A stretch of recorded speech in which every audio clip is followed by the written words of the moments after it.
What's going on, guys? Welcome back to the channel. As I mentioned before, today we're going to go over some issues I was having with my Everlast TIG welder.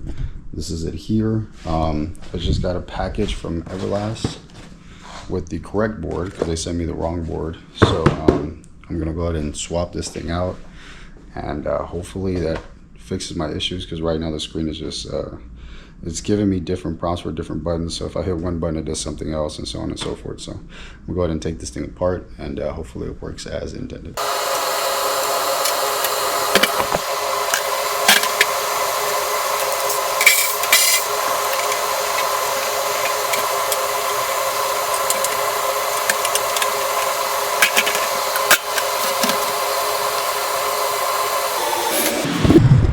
So as you guys can see here, this is a board that they initially sent me. It's brand new. I already popped it off here.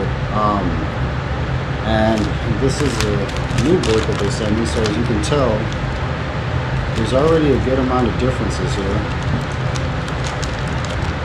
I'm sure you guys can see there's a few differences within the board. So I'm hoping that this is going to work. We'll see.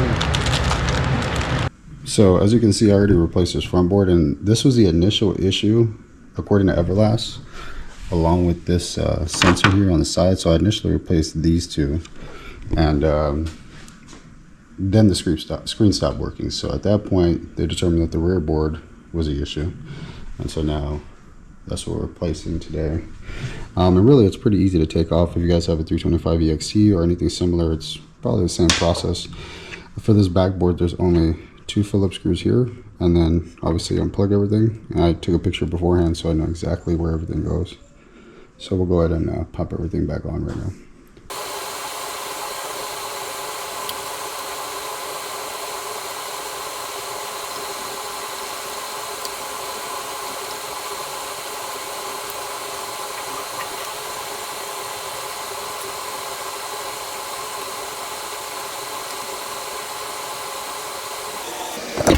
Alright, that's really all it was here. Just went and plugged everything back in. So go ahead and put the cover back on. Actually, I'm going to keep the cover off. I'm going to go ahead and plug it into power and then see if the screen works as intended. So we'll go ahead and hook it.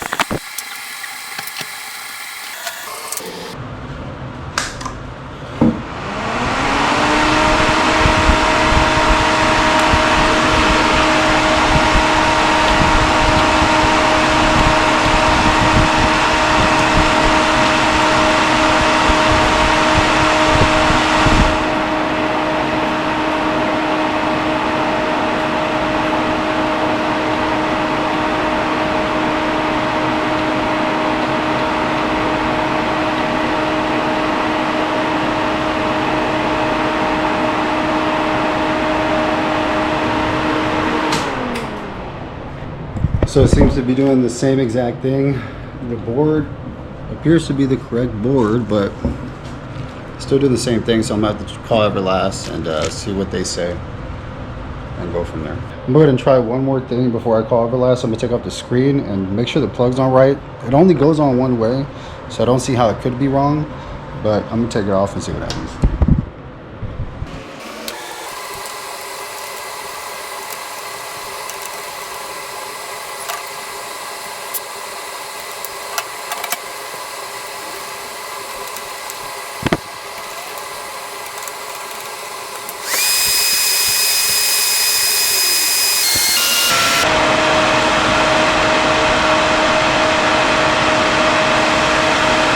I just got off the phone with Everlast, and it turns out that they sent me an update. It's the same exact board, but it's a newer one, even though you can't tell the difference just by looking at it. So they're going to resend me the correct one again. And also, the sensor that they sent me, this is my original one here, and as you can tell, the part number is different from the new one that was sent to me.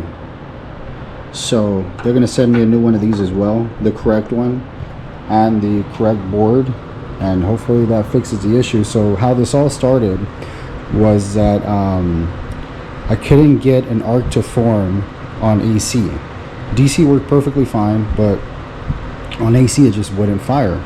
I kept getting the high frequency little lightning that comes out the torch, and but no, it just wouldn't fire. So that's what started all this.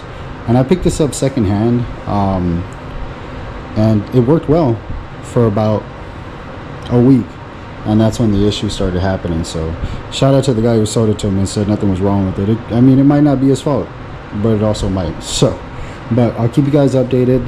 The guy's working on getting me the correct parts, and I think they got a ship from China, and he pretty much blamed it on the new guys at the factory in China that don't exactly know what they're doing all the way, or just haven't been around long enough to tell these slight differences from board to board. So as soon as I get the new part in, I'll go ahead and check back in with you guys and swap this thing out.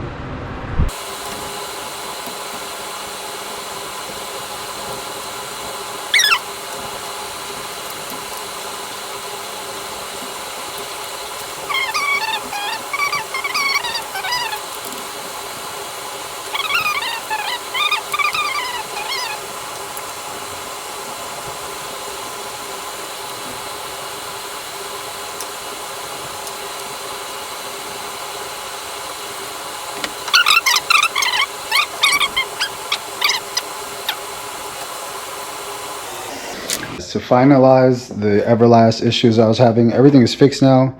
They sent me a new board, so I tested on AC, works great, the screen works. So just want to give you guys an update on that and put out this video, because I know that I didn't record the part where I put the new board in.